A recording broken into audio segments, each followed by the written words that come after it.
Bendito día que hizo el Señor, bendito domingo, mis amados hermanos, qué hermoso una vez más tener este privilegio de ser, si acaso, el cartero del Señor. Bueno, decir lo que pienso que el Señor sembró en mi corazón para hoy. Que Dios los bendiga, qué hermoso verdaderamente, así sea en la distancia, poder compartir con ustedes. Qué hermoso. Hace un tiempo salió en Netflix la historia de Jeffrey Dahmer. Supongo que la mayoría la vio, ¿no? El tristemente célebre caníbal de Milwaukee. Este tipo mató a 17 hombres y chicos entre 1978 y 1991. Y después que lo agarraron, lo metieron preso. Y él empezó a cuestionarse. ¿Por qué hice tanta maldad? ¿Por qué fui capaz de hacer todo eso? Y alguien, no sé quién, en la cárcel le predicó, le habló del Evangelio, y eso lo llevó a leer la Biblia y con el tiempo llegó a la conclusión de que la causa de por qué él había tenido tanta maldad era porque vivió sin Dios. Porque la ausencia de Dios en su corazón lo convirtió en un monstruo. El 10 de mayo de 1994, Jeffrey Dahmer se bautiza en aguas en la cárcel. Y unos meses después, otro preso lo mata mientras estaba en el gimnasio de la cárcel. Yo esa serie la vi con mi hija, con Sophie, y recuerdo que apenas terminamos de verla, ella me preguntó, papá, ¿y él está en el cielo? ¿Quién le responde uno a eso, no? ¿Cómo lo harían ustedes? ¿Qué piensan ustedes? Porque es una pregunta que quizá sacude a cualquiera, ¿no? Un tipo que mató con tanta crueldad, que practicó canibalismo. Y como todo ser humano que busca a veces seguir la conciencia colectiva, yo me puse a leer lo que la gente comentaba después de que vieron la historia, después de que vieron la serie, ¿no? Y me impresionó porque la mayoría de los que comentaban en realidad no era gente atea. Deduzco que era gente creyente, porque hablaban de infierno, hablaban de Dios, entonces, y casi todos decían lo mismo. Es un monstruo, ni Dios lo puede perdonar. Seguro está ardiendo en el infierno. Tarde se quiere hacer ahora el santo. ¿Quién le devuelve el dolor a la familia? Y hubo un comentario que decía, no merece redención. Ojalá que haya sufrido. ¿Y saben qué? Ese último comentario quizá tiene toda la razón en algo. Jeffrey Dahmer no merecía redención. Pero hay algo que debemos saber. Ninguno de nosotros tampoco la merece. No hay forma de ganarla. El perdón, la redención, no se ganan, no se merecen. No es un premio al que se portó bien. El perdón y la redención son por pura gracia. Y la gracia no tiene lógica. No se explica, no se justifica. Justamente por eso es que es gracia. Porque si uno la entiende, ya no es divina, ya es humana. Y Dios no perdona con lógica. Dios perdona con amor, no perdona con la cabeza, lo hace con el corazón.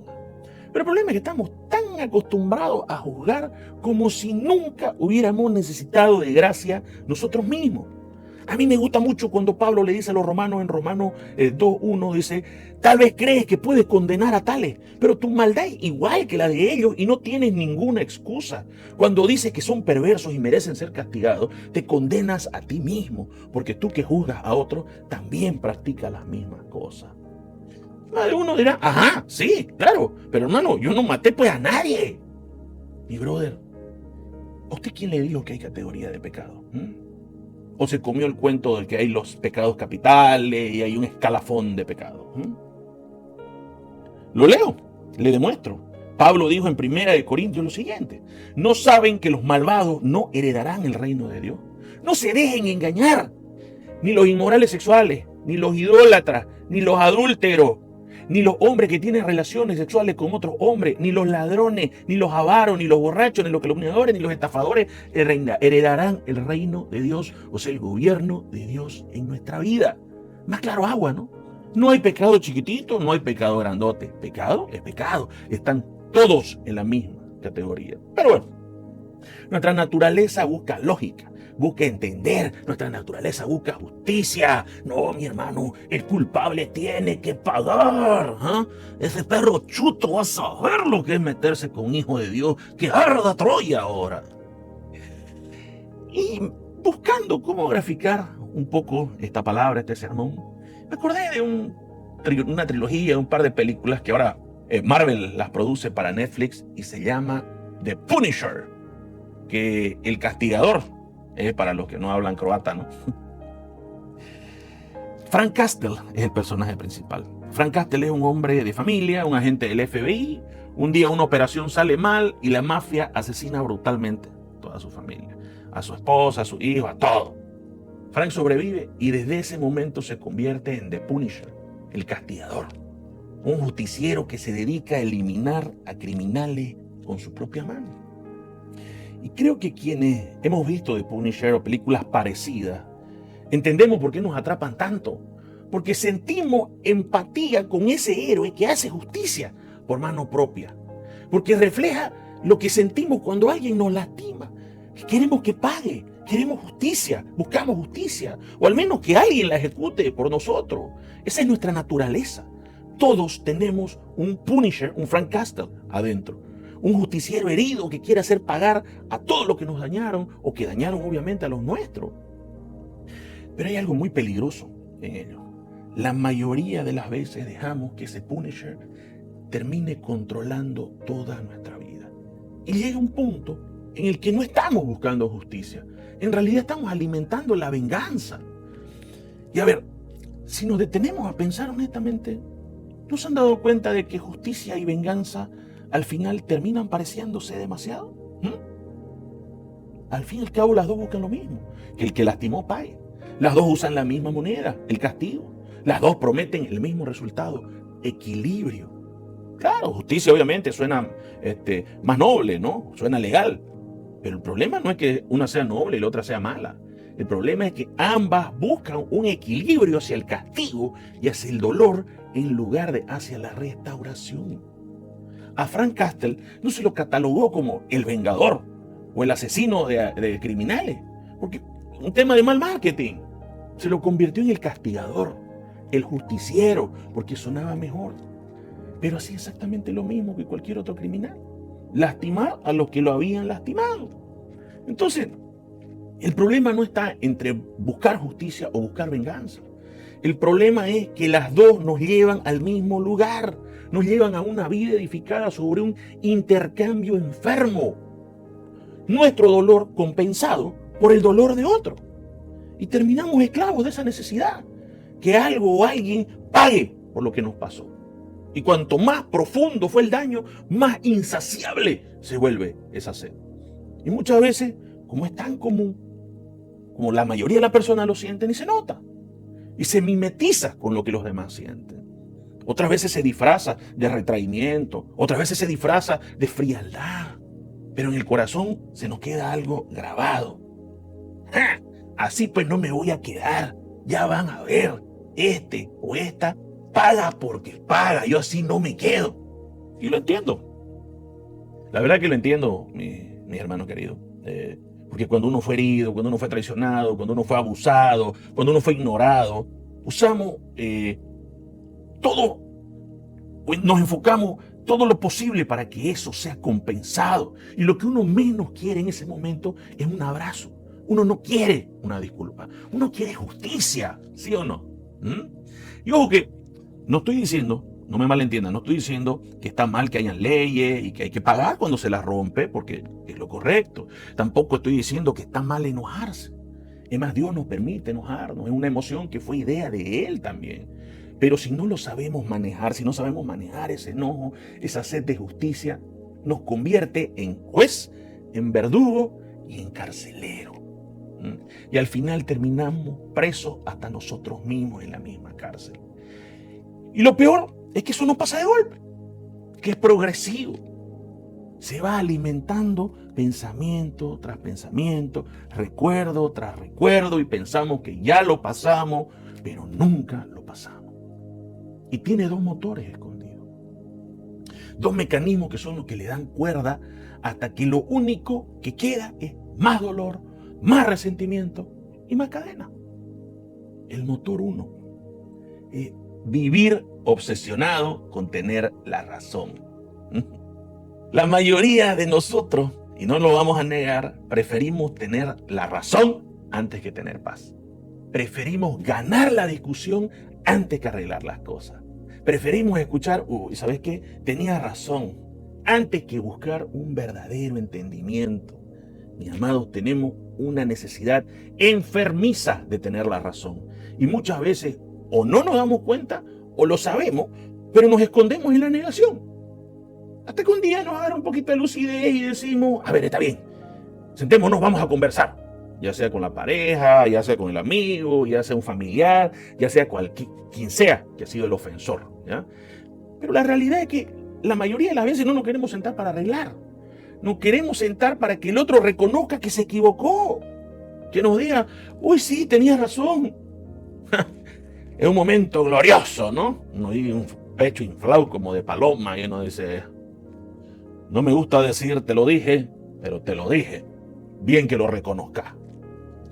Pero el tema es que eso no es reconciliación. Eso es una revancha emocional.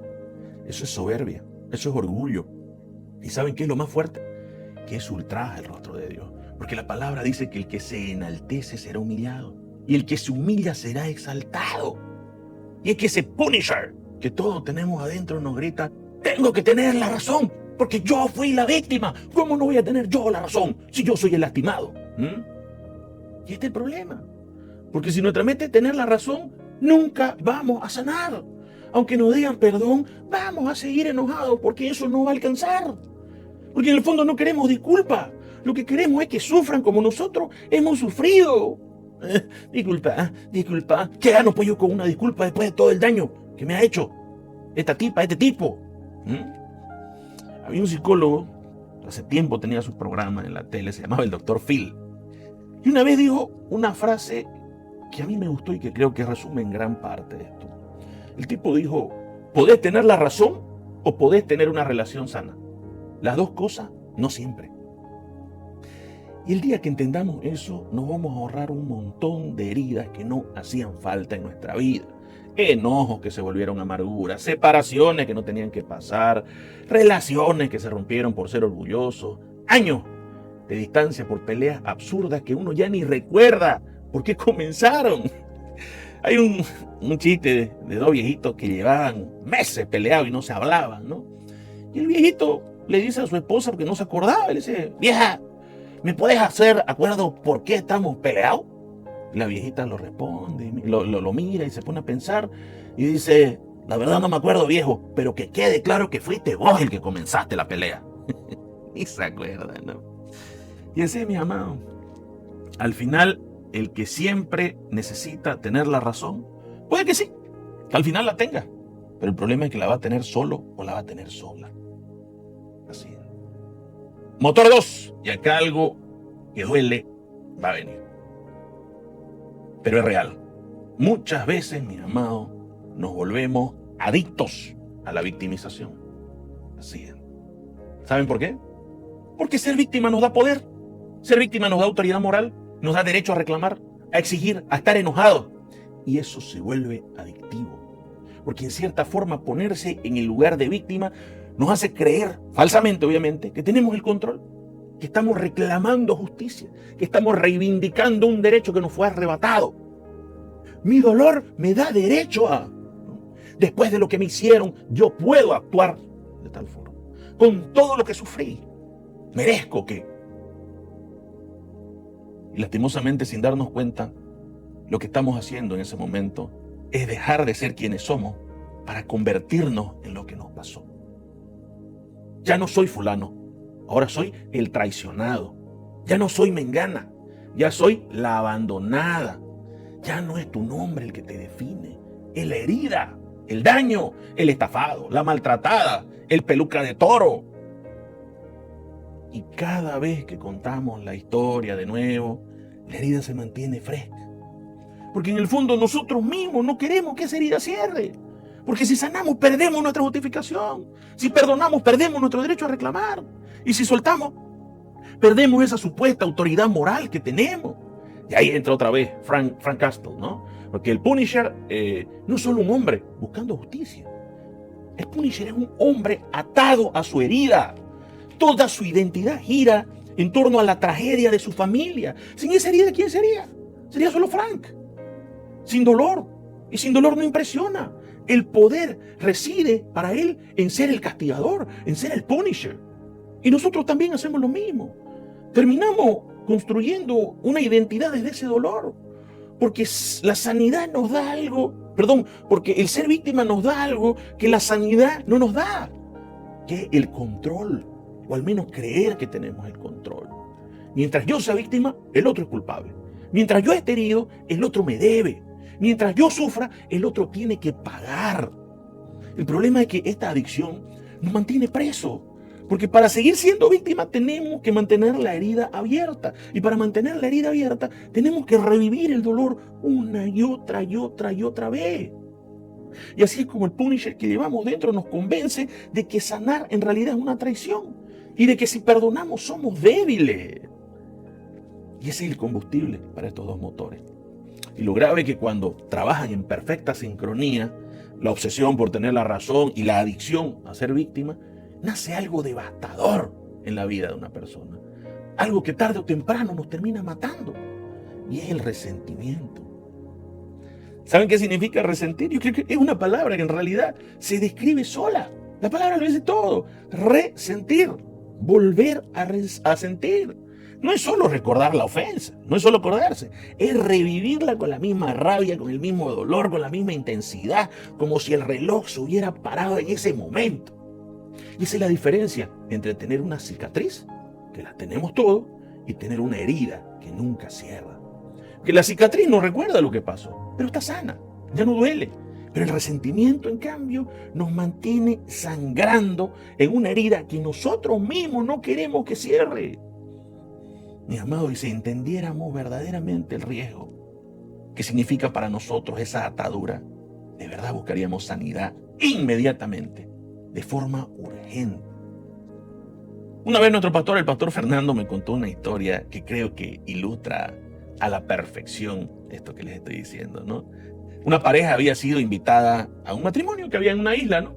Y a cada quien se le asignó una canoa. Llegaban a un lado del lago, se subían a la canoa, remaban, llegaban a la isla, y lo hicieron esto, fueron a la fiesta, ya estaban un poco pasados de trago, dijeron, bueno, vámonos, salieron todos mareados, se subieron a la canoa y empezaron los dos a remar, y remaban, y remaban, y remaban, y remaban los dos, ¿no? Y remaban, y no llegaban los tipos, y no llegaban a la otra orilla los tipos, hasta que, bueno, se cansaron de tanto remar, se durmieron, y al otro día, con el sol en la cara, se despiertan, y se dan cuenta que están en el mismo lugar, que no se habían movido. Entonces miran hacia atrás y se dan cuenta que no habían desamarrado la soga, que no habían desamarrado la canoa. Mi amado, el resentimiento es exactamente esa cuerda, esa soga.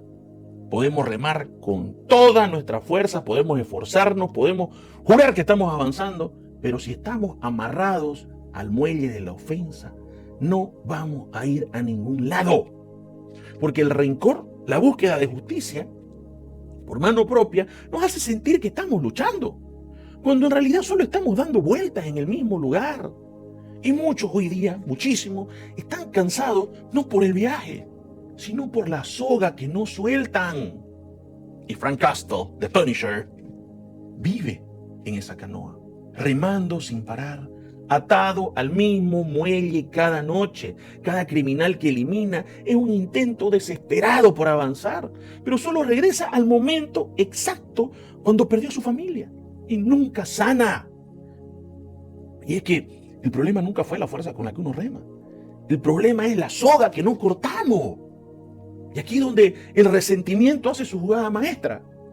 Nos convence de que perdonar sería traicionar a nuestro propio dolor.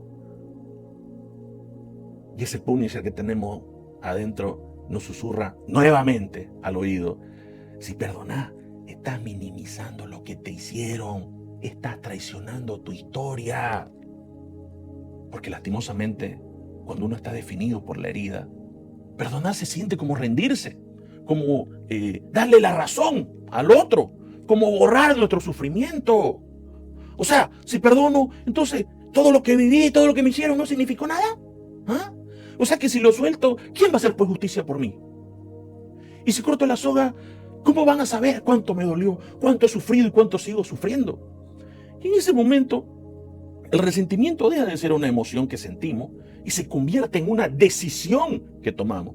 Ya no es que no podamos perdonar, ya es que elegimos una y otra vez no hacerlo. Ya no es que estamos atados al pasado, ya es que nos enamoramos de esas cadenas que nos atan. Y lo que nadie nos dice es que esa decisión, ese resentimiento, esa falta de perdón, no se queda solamente en el alma, nos pasa factura al cuerpo.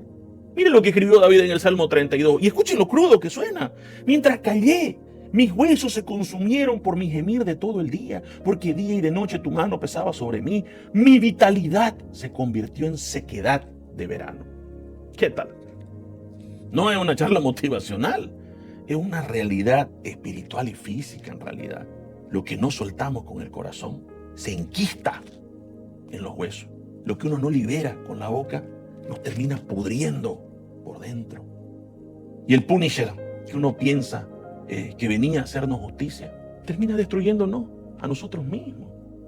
Por eso, perdonar no es un lujo para gente súper espiritual que está avanzada, está en un nivel espiritual altísimo.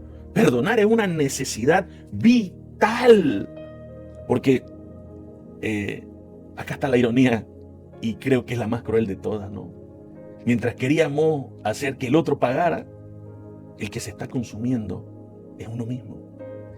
Y Nelson Mandela creo que lo dijo mejor que nadie. Nelson Mandela dijo, guardar rencor es como beber veneno y esperar que el otro se muera con eso. Y mis hermanos, ese veneno que preparamos con tanto esmero para otro, lo estamos tomando nosotros, día a día, sorbito a sorbito. ¿Han visto que hay gente que llega al médico con dolores crónicos, con síntomas que no tienen explicación, los estudios salen bien, o dicen no sé de dónde viene esto, no hay nada, pero la gente sigue enferma? Gente que termina muriéndose sin saber cómo se originó su enfermedad. ¿Saben por qué? Porque no es solamente el cuerpo el que está roto, no es solamente el cuerpo que está sufriendo, es el alma.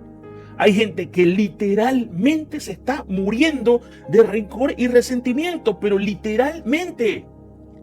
Y lo grave del asunto es que ese mismo veneno que nos tomamos día a día con el rencor y el resentimiento, es el ladrón más grande del propósito, porque nos paraliza. Empieza a frenar nuestra vida, nuestro sueño, nuestro futuro y nos secuestra el destino. Yo voy a contarles una historia que retrata un poco esto. Un periodista se enteró una vez de dos hermanos gemelos que habían tenido dos destinos totalmente opuestos. Uno vivía en la indigencia, luchando para sobrevivir, el otro era un empresario millonario que tenía una oficina en el edificio más lujoso y más caro de la ciudad. El periodista estaba intrigado y fue a entrevistar al primer hermano, al hermano pobre, ¿ya? Y estaba esperando que le diga la típica historia de traición, ¿no? Mi familia me traicionó, me robaron la herencia y por eso quedé en la calle. Y empieza y le dice, ¿qué pasó con tu vida? ¿Cómo terminaste así? Y la respuesta lo descolocó al periodista. El tipo le dice, bueno, en realidad es simple, le dice. Me crié en un hogar disfuncional, mi padre era un hombre violento y abusivo, mi madre era alcohólica, mi casa era un infierno. Nunca pude superar ese daño y arruinó mi vida para siempre. El periodista queda conmovido, pero con más preguntas que respuestas, pues, ¿no? Y el otro día agenda una entrevista para ver al hermano millonario, al otro que era rico. Y el tipo esperaba escuchar que quizás el rico se había salvado de ese infierno, que quizás lo habían adoptado a cierta edad, y le hace la misma pregunta. Y para su sorpresa, la respuesta comienza exactamente igual. En realidad fue simple, le dice. Me crié en un hogar disfuncional, mi padre era un hombre violento y abusivo, mi madre era alcohólica, mi casa era un infierno. Pero ahí hay una diferencia. Pero un día, ya de adulto, entendí algo. Mis padres seguramente también vinieron de hogares rotos. Sus padres probablemente fueron así con ellos. Así que tomé una decisión. Los perdoné. Y esa decisión me dio la fuerza para entender que si no vengo de una familia feliz, puedo hacer que una familia feliz venga de mí. Dos hermanos gemelos. La misma vida, el mismo infierno, el mismo dolor, las mismas cicatrices. Uno decidió que su pasado iba a escribir su futuro. El otro decidió que su pasado iba a ser solamente el prólogo de su historia. Uno dejó que el resentimiento le robara el destino.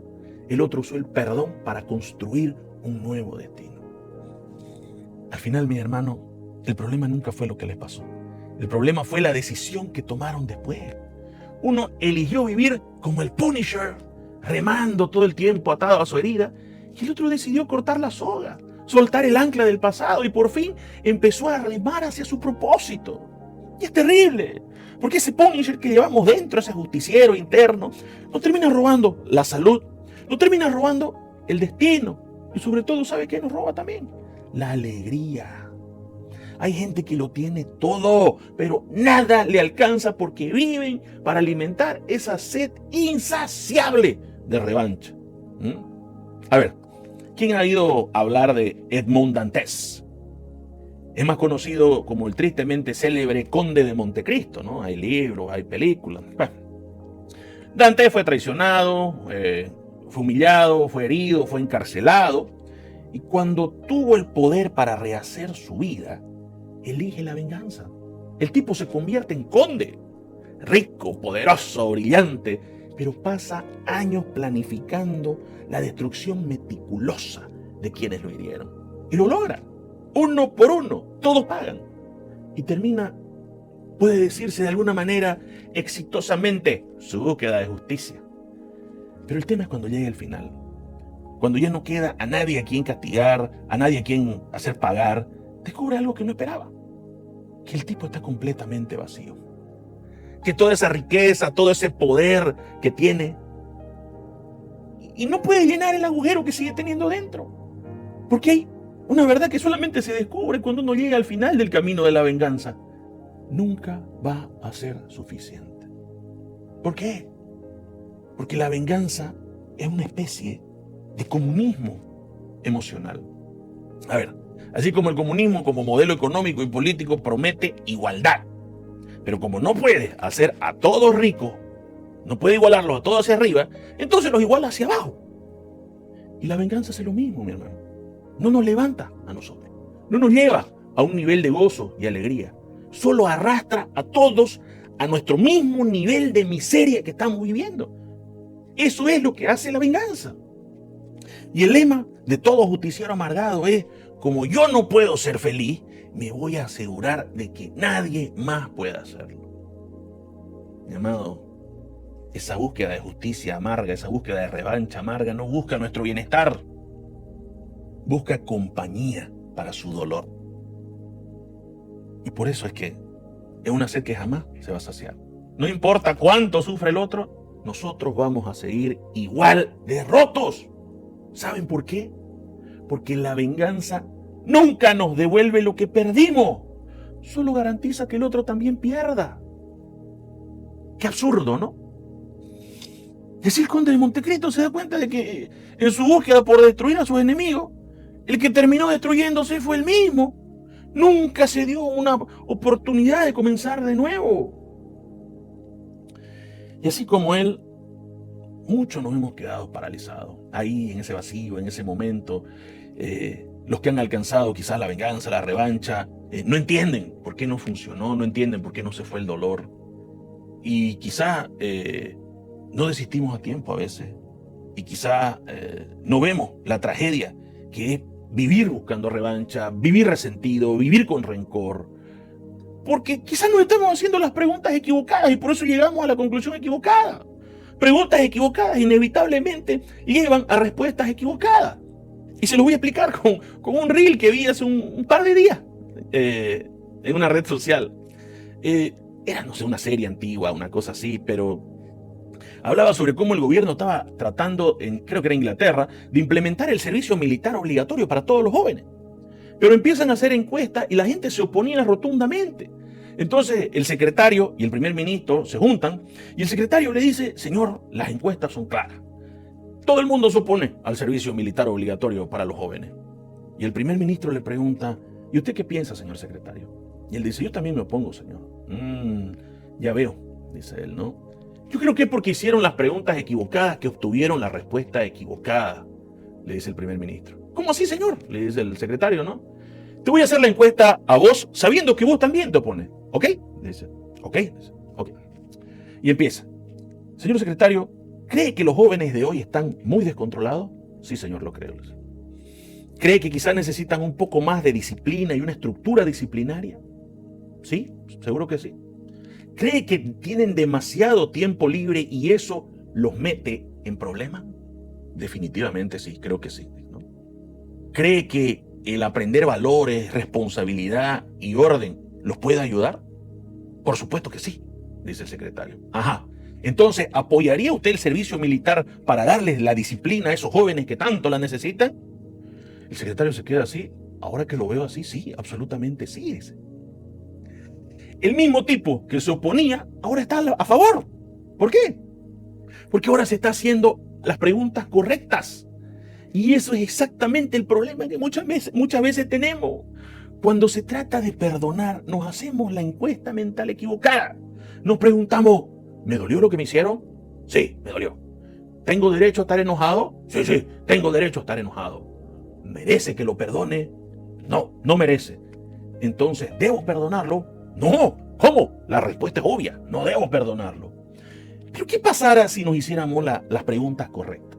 Las preguntas que miran hacia adelante, no que miran hacia atrás, hacia el pasado.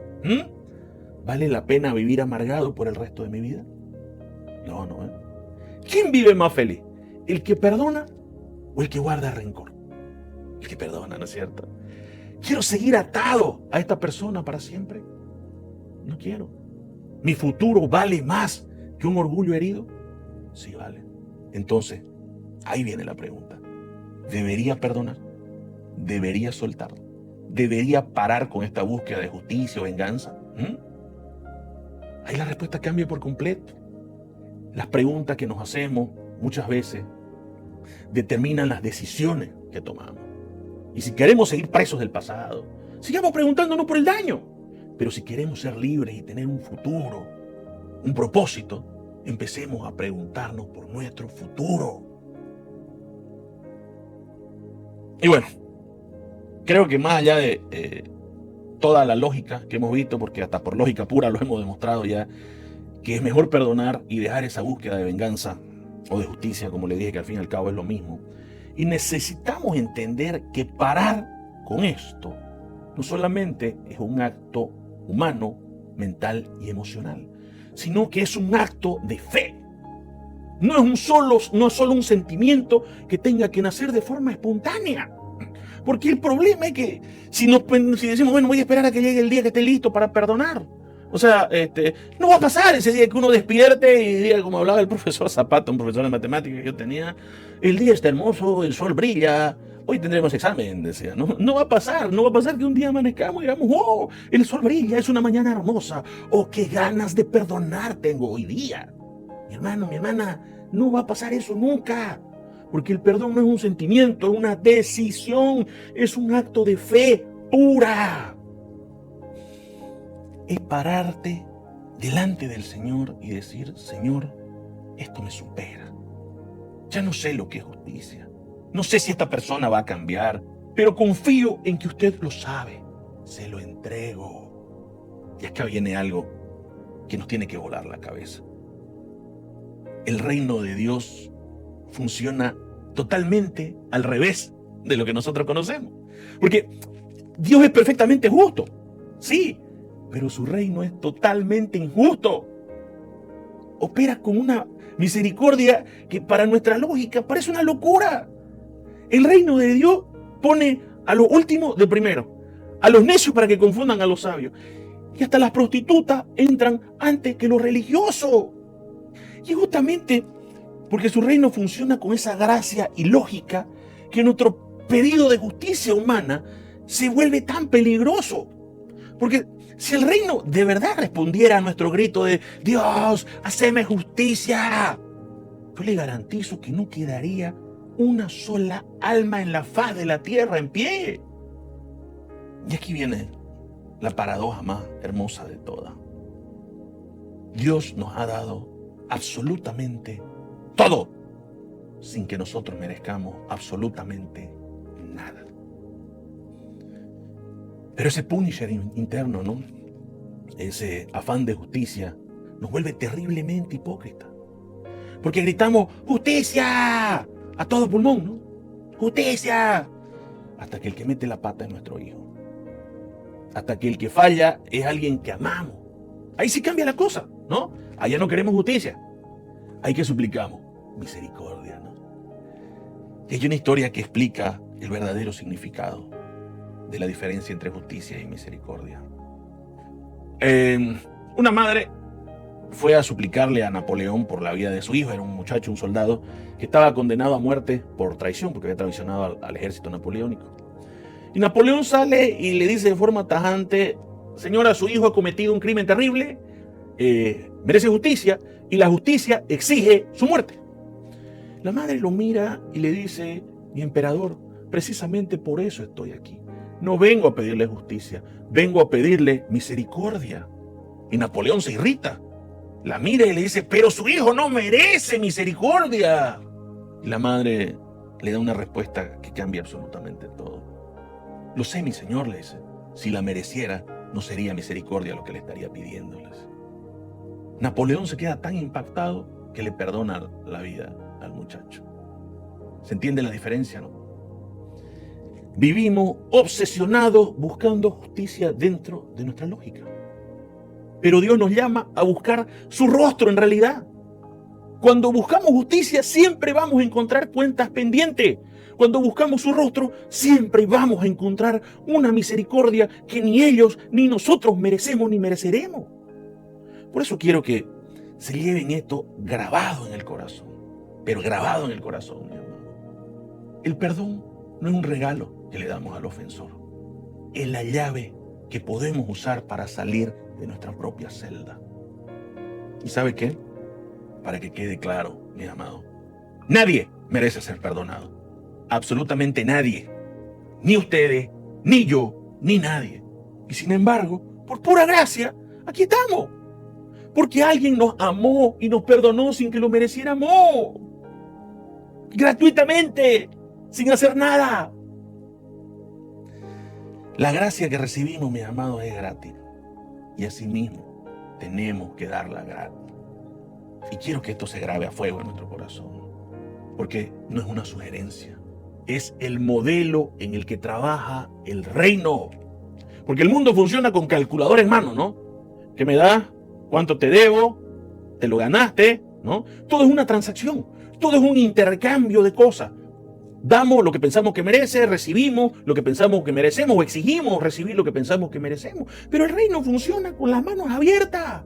Su economía, la economía del reino no se basa en el mérito. La moneda es la misericordia. ¿O qué pensábamos? ¿Que Dios nos iba a perdonar una deuda de millones de dólares a nosotros para después que salgamos a la calle a romperle las piernas al que nos debe 10 pesos? Como dice la parábola. Sería una locura, ¿no es cierto? Y la gracia, la misericordia que no se comparte, se estanca. Y al estancarse, se pudre. Para que esa gracia, para que esa misericordia siga fluyendo hacia nosotros, tiene que seguir fluyendo a través de nosotros. La misericordia y la gracia son un río, no son un pantano estancado. Y cuando entendemos eso, todo cambia. Todo cambia. Miremos a Esteban, el primer mártir cristiano. Lo estaban matando a piedrazo.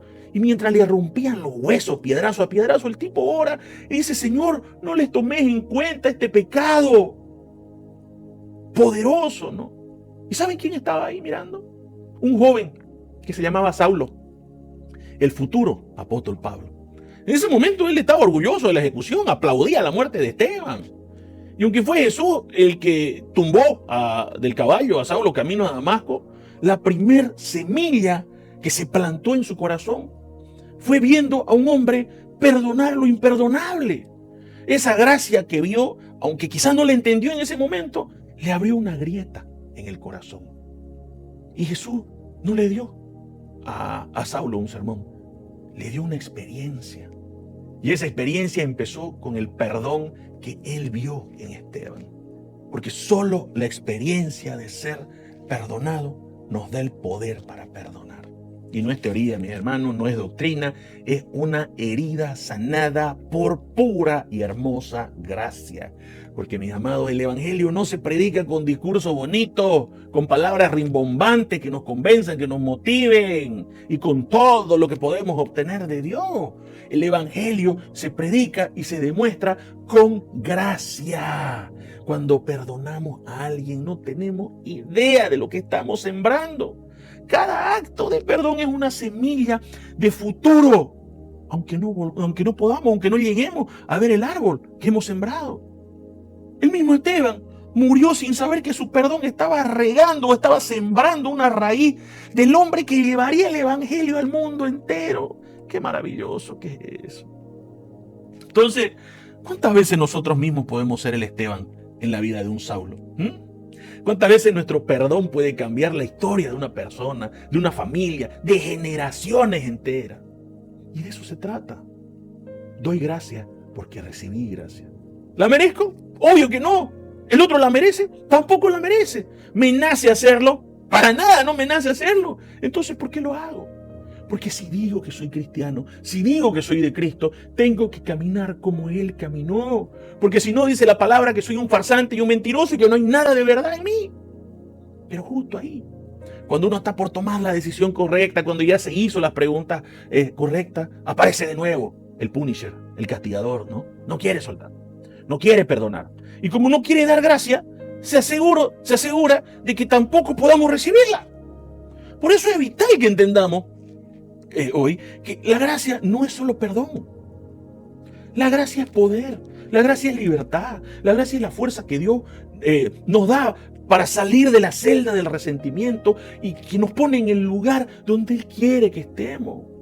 Cuando entendemos verdaderamente la magnitud de la gracia, dejamos de vivir cobrando facturas que ya fueron pagadas en la cruz. Así como el Señor pagó nuestras facturas, también pagó las de otros. Y también dejamos de cargar culpas que muchas veces no nos pertenecen. Y consecuentemente dejamos de buscar revancha porque entendemos, y esto es hermoso, entendemos que ya no somos la víctima, que somos hijos del Altísimo, que somos hijos de Dios y que esa es nuestra verdadera identidad.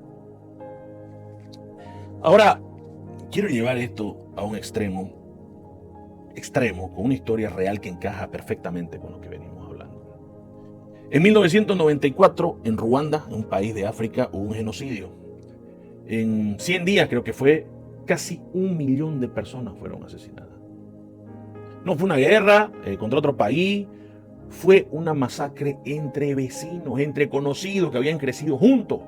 Los que mataban no eran soldados enemigos, era gente común, gente que estaba armada con machete, que estaban convencidos de que su propia gente, de que sus propios vecinos eran el enemigo. Cuando la matanza termina, el país estaba tan destruido que no existía justicia posible para tanto dolor. No habían cárceles para encarcelar a tantos, para aprisionar a tantos culpables. Entonces el gobierno impulsa algo que suena ilógico. El gobierno crea las aldeas de perdón. Las aldeas de perdón eran lugares donde las víctimas y los asesinos eran obligados a vivir uno al lado de otro. Gente que lo perdió todo. Estaba trabajando la tierra junto a los mismos que le habían arrebatado a su familia, a sus hijos, a sus seres queridos. Y en una de esas aldeas, un hombre que vio morir a los suyos, que vio cómo mataban a sus seres queridos, dijo algo que a mí me hizo explotar la cabeza, la verdad. El tipo dijo, perdoné porque no quería morir 2 veces. Una por el machete y otra por el odio. Qué maravilloso, ¿no?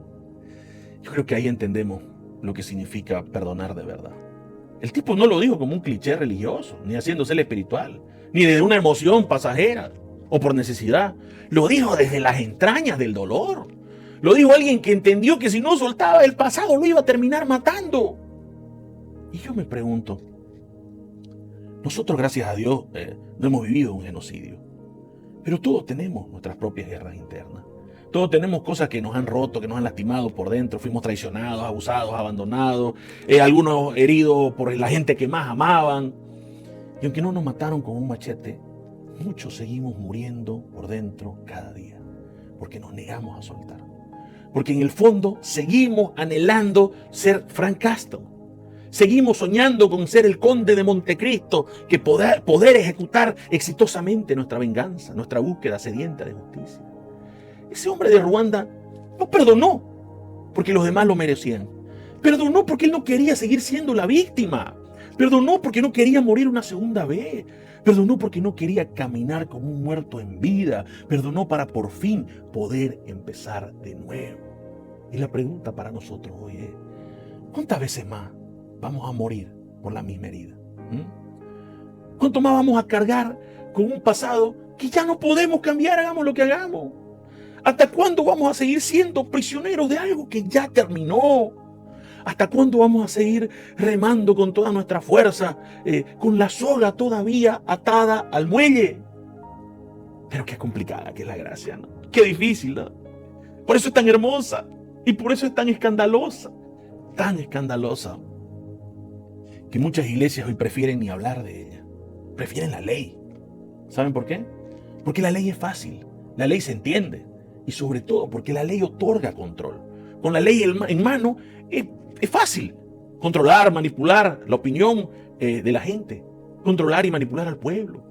Pero cuando tu doctrina se queda en el antiguo pacto, tus oraciones también se quedan ahí. Se quedan atrapadas y entonces clamamos, oh Dios, destruye a mis enemigos. Yo sé que por un camino vienen y por 7 huirán y no van a huir porque usted los va a acabar. Todos queremos a un Dios justiciero. Queremos a un Dios versión de Punisher. Y todos gritan, hazme justicia, Señor. Y sin darnos cuenta, hemos reducido a Dios a una especie de sicario espiritual. Mis amados, si tan solo supiéramos de verdad lo que pasaría si Dios de verdad nos hiciera justicia a nosotros. Por eso casi nadie entiende lo que Jesús dijo cuando nos enseñó a orar. Perdona nuestras ofensas, como también nosotros perdonamos a los que nos ofenden. Esa segunda parte nos incomoda, así que preferimos ignorarla. No dice es opcional, así como nosotros lo hacemos, no es así como nosotros lo intentamos. Pero Jesús llega y cambia todas las reglas del juego. Él no viene a enseñarnos a cómo ser mejores castigadores, mejores vengadores, mejores punishers. Viene a decirnos que el verdadero problema en realidad es ver a la gente que nos hirió como un enemigo al que hay que destruir. Y no se queda ahí, Nelson, sino que sube la vara de manera radical. Y en Mateo 5 dice, si amas solo a los que te aman, ¿qué recompensa tenés? ¿No hacen eso lo mismo los publicanos, los que no creen ni en Dios? ¿Ah? O sea, amar a tu hijo no es la gran cosa. Perdonar a tu mamá, a tu papá, tampoco no es la gran cosa. Llevarte bien con el que te trata bien, bien, no prueba nada. Nuestra fe no se mide ahí. Reflejar a Cristo no es solamente ser un buen amigo, un buen hijo, un buen padre. Reflejar a Cristo es amar al que no podemos ver ni en pintura. Y no solo tolerarlo, porque Jesús no dijo soporten a sus enemigos. Dijo ámenlos. Ese es el nivel. Y no se lo digo para que nos sintamos culpables, porque es difícil. Se lo digo para que entendamos que ese es un nivel al que jamás vamos a poder llegar solo, al que jamás vamos a poder llegar en nuestra propia fuerza, en nuestro propio entendimiento. Es la gracia la que nos da ese poder para amar, donde nuestra propia mente, nuestra propia fuerza y nuestro propio corazón no pueden hacerlo. Amar al que nos ama no cambia nada. Amar al que nos odia cambia todo. Y discúlpenme si insisto con esto, pero tenemos que oírlo porque dentro de la iglesia, de las congregaciones, a veces nos comportamos como si vendiéramos un producto en el que no creemos en lo absoluto en él. Hablamos de la gracia, pero vivimos con una libreta de deudas emocionales. Predicamos sobre el perdón, pero todo el tiempo estamos guardando rencor. Anunciamos que Dios restaura, pero tratamos al caído como si fuera material de descarte. Y así, la iglesia, mi hermano, que debería ser un hospital del alma, en realidad muchas veces se convierte en un tribunal que ejecuta a sus propios soldados heridos. ¿Y saben qué, mi amado? Una iglesia sin gracia es como un gordo que vende Herbalife. No se le puede creer nada. No necesito explicar mucho más ahí, supongo, ¿no? Porque así como un médico que no quiere sanar enfermo, no es un médico. Un cristiano que no da gracia y perdón, no puede ser un cristiano. Por más que cante, por más que ayune, por más que ore, por más que lleve 20 años calentando el fundillo de una silla en la iglesia. Y eso, ¿sabe qué? Se nota, eso se huele, eso se percibe, eso lo percibe hasta el que no cree en nada, lo percibe. Y Pablo habla de esto y lo llama el aroma de Cristo.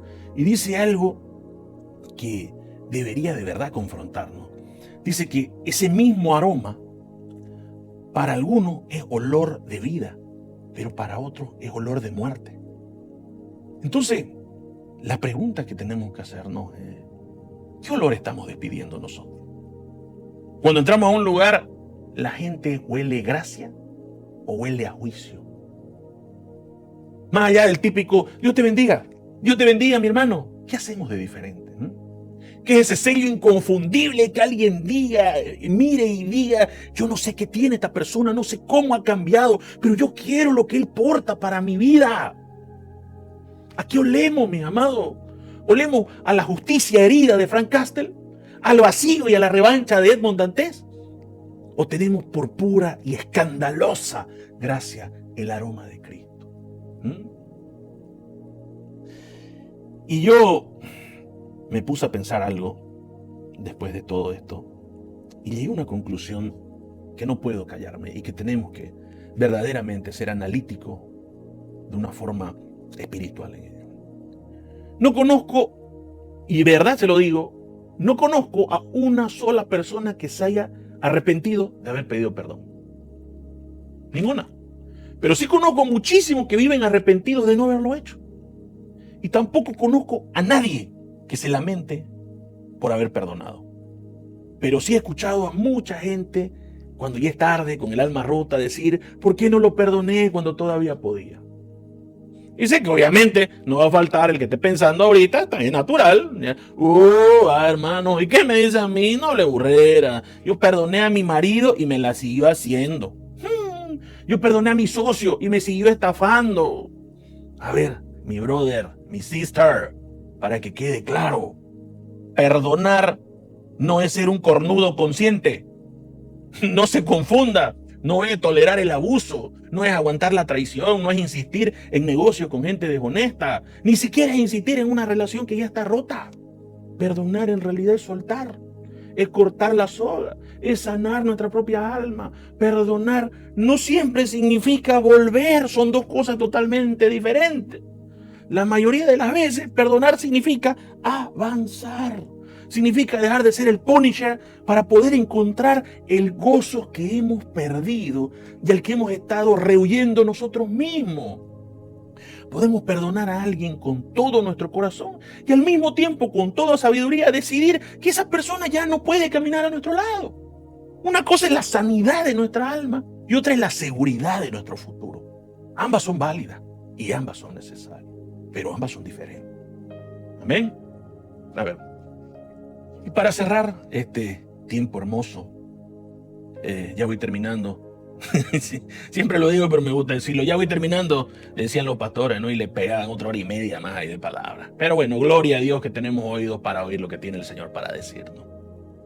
Quiero regalarles una última historia por la misma ofrenda. Ya se le he contado antes, ya le he compartido antes, pero cada que la comparto bendice mi vida, como sé que va a bendecir la vida de ustedes. Y esta es la historia de dos hermanos. Uno, Daniel, que soñaba, era instructor de gimnasio él, y soñaba con tener su propio gimnasio. Y él va a un banco, inicia los trámites para sacar el crédito para comprar su gimnasio, y el banco acepta financiarlo, pero necesita un garante. Habla con su hermano mayor y su hermano acepta ser el garante. Llenan los papeles y al poco tiempo el banco lo llama y le dice, Daniel, el cheque está listo. Lo llaman del banco y le dice, Daniel, el cheque está listo. Pero cuando Daniel va a buscar el cheque, el banquero le dice algo que lo deja frío. ¿Ya? Qué extraño, señor, le dice. Su hermano ya pasó por aquí y retiró el dinero. Es más, lo depositó en su propia cuenta y ya pagó la hipoteca de su casa. Qué hermoso que usted tenga ese corazón de ayudar así a su hermano a salir de las deudas. Daniel salió de ahí como loco, ¿no? nunca imaginó que su propio hermano lo iba a tumbar así. Y ya nomás se fue como un peto a su casa, a la casa del hermano. Golpea la puerta y el hermano sale astutamente con su hijita en brazos, porque sabía que Daniel no le iba a pegar si estaba la niña ahí, no le iba a insultar por prudencia si estaba la niña ahí, y no lo golpeó. Pero le juró que si lo volvía a encontrar solo en la calle, le iba a quebrar el cuello, le iba a reventar la cara. Un tiempo después de que eso pasa, un misionero le habla a Daniel de Cristo, Daniel lo recibe, se bautiza, siente el perdón de Dios, pero no podía perdonar a su hermano. La herida era demasiado profunda y esa caldera de la venganza seguía hirviendo todo el tiempo a fuego lento. Y pasaron muchos años sin verse. Daniel no soportaba la idea de cruzarlo. Y su hermano obviamente apreciaba su cara y su cuello y tampoco quería el encuentro. Pero sabían que algún día, tarde o temprano, iba a pasar. Pasaron navidades, fiestas, cumpleaños, eventos familiares, sin verse, sin concurrir por nada más.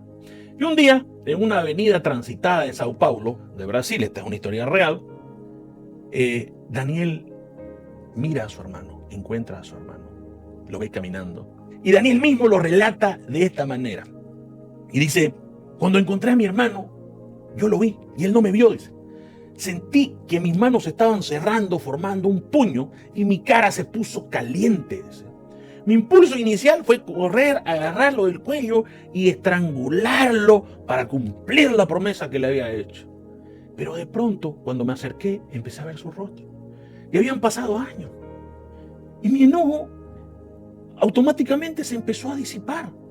Porque al verlo, vi la imagen de mi papá. Dice, es impresionante cómo se empezaba a aparecer mi padre. Tenía los ojos de mi padre, tenía la mirada de mi padre, la expresión de mi padre. Y al ver el rostro de mi padre en su rostro, mi enemigo volvió a ser mi hermano. Daniel caminó hacia él, el hermano lo vio y trató de correr, pero era demasiado tarde.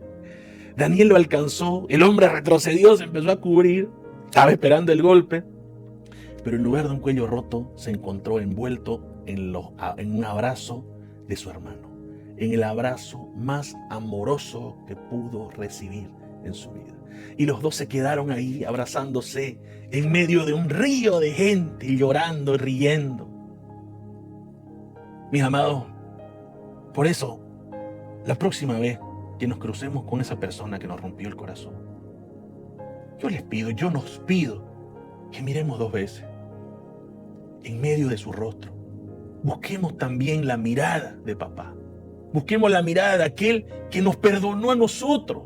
Encontremos los ojos de aquel rey que nos miraba con misericordia aquella vez que éramos nosotros los que suplicábamos gracia. Busquemos el rostro de papá en nuestros enemigos y nuestros enemigos volverán a ser nuestros hermanos. Cuando lo hagamos, cuando podamos hacerlo, démosle a esa persona el mejor regalo, la libertad.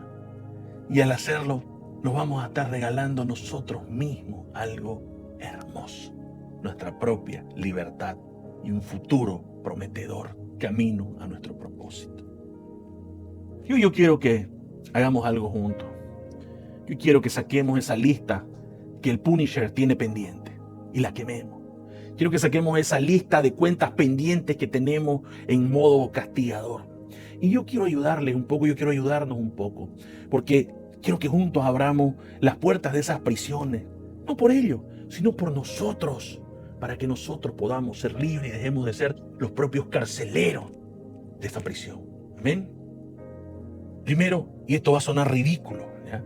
Pero primero quiero que perdonemos a Dios. Suena absurdo, ¿no? Lo sé. Bíblicamente Dios no necesita nuestro perdón, pero nuestro corazón necesita dejar de culparlo, mi amado. Quizás sentimos que Él nos dejó caer, que pudo intervenir y no lo hizo. Y quiero que perdones a Dios por aquella vez que clamaste que Dios sanara a un ser querido y no sucedió. Por aquella vez que en la sala de terapia de un hospital rogaste por un milagro y el milagro no llegó. Y luego le preguntabas al Señor, ¿por qué? Y ahora cuando escuchas que alguien dice, Dios sana, Dios restaura, Dios trae libertad, por sus llagas fuimos sanados, vos desconfiás y decís, no No es tan así. No lo hizo conmigo cuando yo más lo necesitaba. Tal vez sentiste que Él pudo haber intervenido cuando abusaban de vos, cuando eras solo una niña y no podías defenderte. Y desde entonces cerraste tu corazón y dijiste, ya no confío en los hombres, no confío en nadie que se me acerque, todos quieren robarme algo de lo que soy, todos quieren herirme, nadie vale la pena. Pero todo eso nace del habernos sentido dejados por Dios, de ese crack que hace el alma, que nos fracturó o que se fracturó hasta el día de hoy. Y hemos caminado mucho tiempo por la vida con el alma amputada. Y como dijo alguien, no hay prótesis para un alma amputada. Y quiero que perdonemos a Dios, porque cuando lo perdimos todo, cuando una estafa o una mala decisión nos dejó en la calle, cuando tuvimos que dejar nuestro país, nuestra gente, nuestra historia, y sentimos que justo en el momento que todo se desmoronaba, Dios estaba mirando para otro lado. Mis amados, yo jamás menospreciaría nuestro dolor, pero todo ese dolor ha dañado nuestra intimidad con Él. Y hoy debemos decirle, Señor, aunque no entiendo, elijo confiar en usted, suelto mi enojo, me pongo en sus manos y declaro que sus planes para mí son perfectos. Lo amo y lo abrazo y quiero una relación de intimidad nuevamente con usted. En segundo lugar en la lista, quiero que perdonemos a nuestros padres. Estén vivos o no, los hayamos conocido o no. Algunos hicieron lo que pudieron, otros nos lastimaron adrede, pero hoy necesitamos dejarlos ir. No por ello, sino por nuestra propia salud física y espiritual. Soltemos todo el resentimiento que tenemos en contra de ellos. Tenemos que perdonar a un pastor, a un amigo, a alguien en quien confiamos y nos falló, a alguien que amábamos y nos decepcionó. Digámosle al Señor, yo lo suelto, se acabó el dolor, ya no más. Perdonemos a un cónyuge, a una expareja, a alguien que sentimos que jugó con nuestro corazón, que se llevó una parte de nosotros, que se llevó nuestra vida, nuestra juventud. Liberémoslo, liberémosla, soltemos, que sea la última vez que hablamos de ellos con resentimiento. Dejémoslo que vuelen. Mis amados, ¿cuánto tiempo más vamos a remar con la canoa amarrada? ¿Cuánto más vamos a insistir en tener razón mientras la vida se nos pasa entre las manos, se escurre entre nuestras manos? El perdón no es para los débiles. El perdón es para los valientes que saben que su futuro es más grande e importante que su herida. No perdonamos, mis amados, porque el otro haya cambiado. Perdonamos porque nosotros elegimos cambiar. No perdonamos porque olvidamos. Perdonamos porque recordamos quién nos perdonó primero. Mis amados hermanos, la decisión, como siempre, es suya. Pero nunca se olviden de esto. Y lo vuelvo a decir. Nadie se arrepintió jamás de haber perdonado. Pero multitudes viven lamentándose de no haber hecho eso a tiempo. Señor bendito, Dios todopoderoso, gracias, Señor. Gracias por regalarnos este domingo, gracias por regalarnos su palabra, Señor. He dicho lo que pienso que usted puso en mi corazón que dijera, Señor. He seguido sus instrucciones, Señor, como he sentido en el corazón que las siguiera. Padre amado, hoy decidimos ser libres, Señor. Hoy decidimos, Señor, quitar de nosotros ese castigador, ese justiciero que ha vivido, que ha venido atándonos, Señor. Hoy decidimos cortar esa soga que nos ha atado al muelle del resentimiento, del dolor, del rencor, Señor. Padre bueno, hoy decidimos, Señor, mirar al futuro, Señor, y dejar de mirar atrás. Padre amado, porque por un motivo, Señor, el parabrisas de nuestra vida es más grande que el retrovisor, papá, porque lo que hay adelante es mucho más importante que lo que hay atrás, Señor. Hoy decidimos perdonar, Señor. Hoy decidimos regalar libertad, Señor. Hoy decidimos regalar gracia, Señor, porque así mismo esa libertad, esa gracia, ese perdón y ese favor fluirá a través de nosotros. Yo bendigo, Señor, a esta su congregación. Bendigo a todos aquellos que están mirando por las redes sociales, a todos aquellos que mirarán después esta palabra, Señor. Yo declaro, Señor, que su favor hará que esta palabra sea sembrada en cada corazón, Señor, y nos regalará la sanidad que tanto necesitamos, Señor, para tener una vida llena de gozo, llena de paz y de un futuro en sus manos. Que Dios los guarde, los bendiga, los amo mucho y les mando el abrazo más grande y afectuoso.